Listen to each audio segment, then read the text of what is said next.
What's up everyone, welcome back to another video. Today we're going to have a look ahead to Game Week 2 and some potential transfers for you to buy, sell or even captain.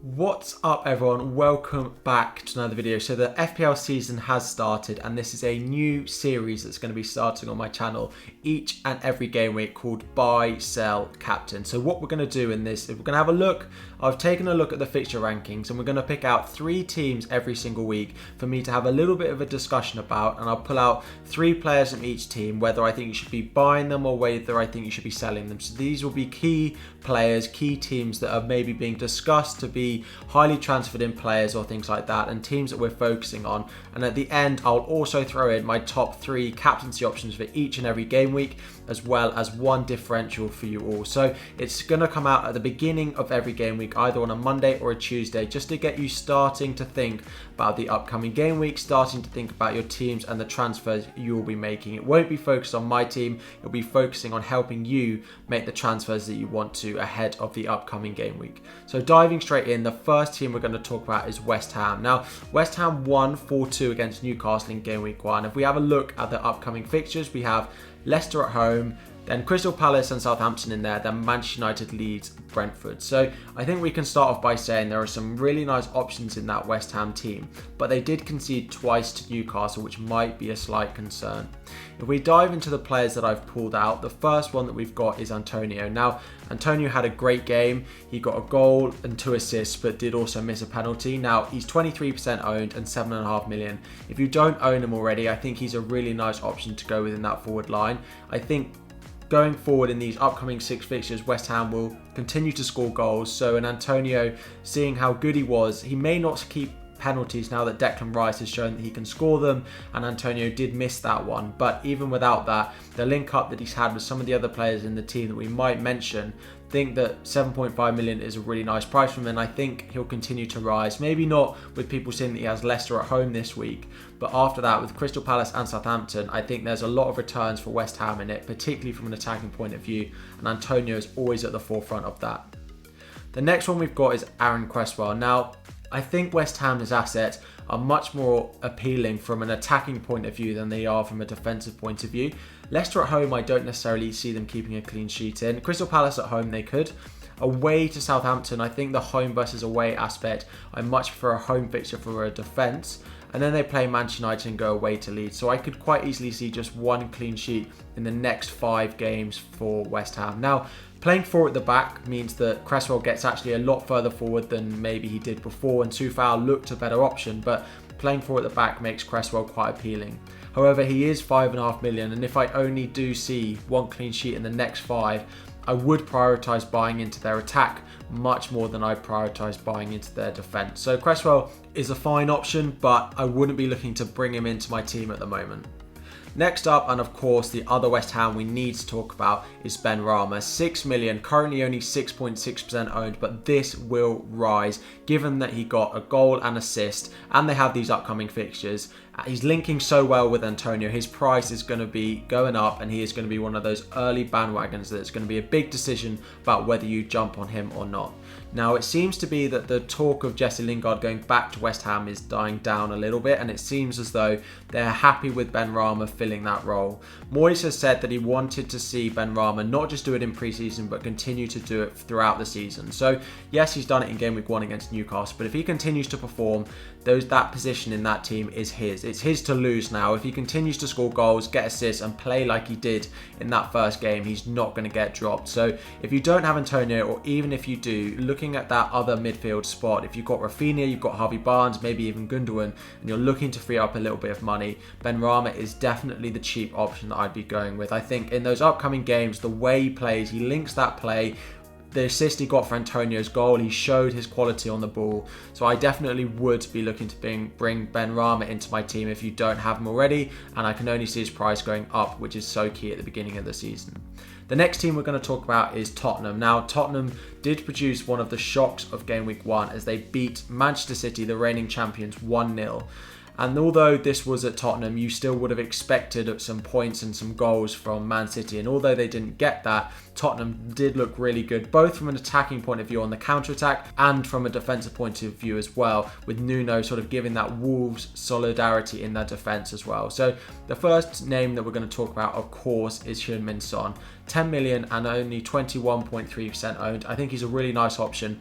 And if we think about whether Kane stays or whether Kane goes, I don't think it actually impacts Son that much. If he goes and Son's then playing up front, 10 million for the Tottenham striker, although will have slightly less sort of appeal in terms of there maybe that lack of creativity that Kane brings, he will then be the main man. He'll likely be on penalties as well.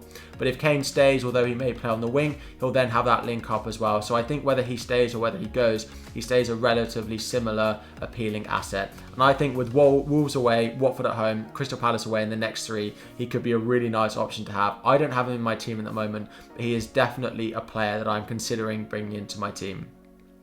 Next up, we have another winger for Tottenham, which is Lucas Moura at 6.5, so a bit cheaper than we've got with Son, and is just 0.9% owned.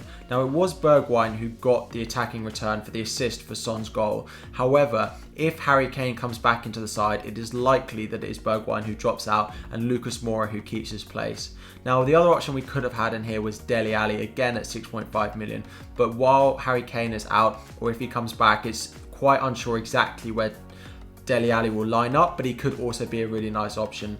If you can't afford for Son and you're going for the cheaper asset and you want that Tottenham coverage for Wolves away, Watford and Crystal Palace in the next three, Lucas Moura or Dele Alli are really nice options, and he is such a massive differential.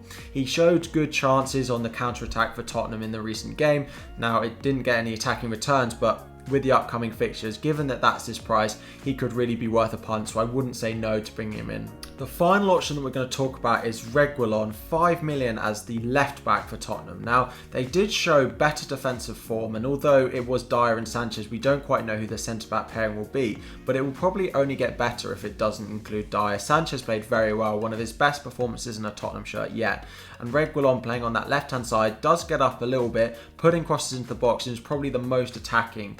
You've got Tanganga playing on the right-hand side, and Reguilon is definitely the one that gets forward, whereas Tanganga sort of slots in slightly more, playing as a bit of a back three sometimes. He does get a bit more forward, but with Doherty also playing on that right-hand side, it would be Reguilon that I would go with from a full-back perspective. Now, there are definitely clean sheets in the upcoming three games for Tottenham, Wolves away, Watford at home, and Crystal Palace, and Reguilon is only 5 million and just 3% owned, and there's definitely a chance for a couple of clean sheets in these three games, as well as an attacking return for him. So if you are looking for a Tottenham player, but you don't have a position in midfield, but you think, oh, maybe if I go for a differential in defence, Reguilon at 5 million would definitely be the pick that I would go with. So really nice couple of options there. But the final team we're going to talk about is Everton. Now, Everton have some upcoming nice fixtures, and although the first fixture was good for them against Southampton, they still have a good run. So Leeds away, Brighton away, Burnley at home, Aston Villa away, and Norwich at home, followed by Manchester United. So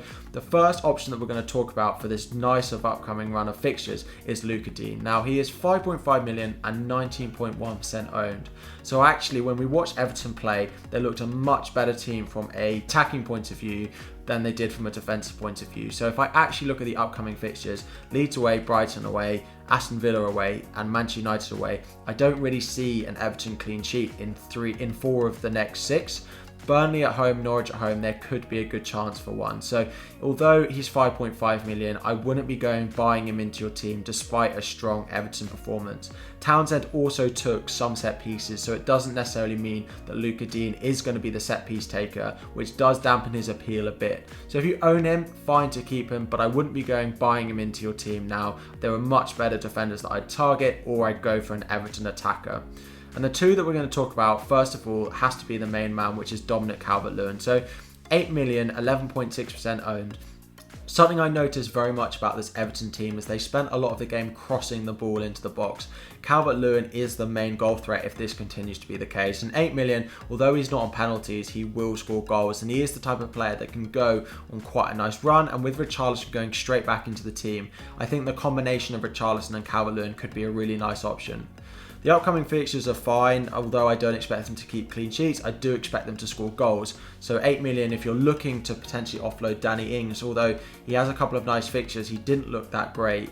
So 8 million for Calvert-Lewin is definitely a forward I'd consider owning. And the final one we've got is Richarlison. So again, Richarlison played very well. He got a goal and assist in this game. So actually outscored Calvert-Lewin. Came straight back from Brazil, went straight into that starting lineup and has sort of similar ownership, but is 0.5 cheaper. He's also likely to be on penalties as well. So although I expect Calvert-Lewin to be the highest goal scorer for Everton this season, Richarlison at 7.5 million could offer a bit of a different option and a slightly cheaper one as well if you can't afford Calvert-Lewin. If I had to pick one of them between the two of them, I'd probably go Calvert-Lewin because of that crossing play that Everton are focusing on, but there's no reason to say that Richarlison couldn't be a really nice option for this upcoming run of fixtures. So focus on Everton from an attacking point of view more than a defensive one, but really nice upcoming fixtures for them. Finally, moving on to my top 3 captaincy options for you for the final game week 2. So Son, a Wolves away, so I still think Son is a really nice option whether Harry Kane starts or not. Next up we have Bruno Fernandes going away to Southampton, and Salah being at home to Burnley is my number 1 pick. So although Fernandes scored a hat-trick, being away to Southampton, I like a home fixture as I mentioned before. So Burnley at home for Salah is a really good pick. Fernandes is still going to score points, I imagine. So is Son, but I have gone with Salah, that home fixture against Burnley being the sort of key thing for me. The big differential I've got is your Man City players. Most people will be focused on the returns that Fernandes and Salah got in game week 1, but Manchester City having a home fixture against Norwich could be really nice options. And I've gone with De Bruyne here because it looks like Gundogan may not be fit, ready to play game week 2, which means De Bruyne will most likely have to go back in. He looked okay when he came off the bench, but he's the key sort of linking player in that team. So De Bruyne, all your Man City players, whether it's Mahrez, Grealish, Sterling, Ferran Torres, or it's Kevin De Bruyne, they're all good differential captaincy options for game week 2 against Norwich. So those are 3 teams that I think we should be considering buying, as well as my top 4 captaincy options. I would really appreciate some feedback on this video, seeing as it's a new format, something I haven't done before. If it's something you're interested in to get your thoughts sort of going for the start of the game week, please do let me know in the comments. Or if you've got other ideas of what I could do for this sort of start of the week video, then please do let me know. But that's all we've got time for. Please do smash that like button on the video and subscribe to the channel. There'll be plenty more videos, including team selection and this video, and live streams coming between now and the end of the game week, but also throughout all 38 game weeks this season. So if you have enjoyed, please like and subscribe, and I will see you all very soon.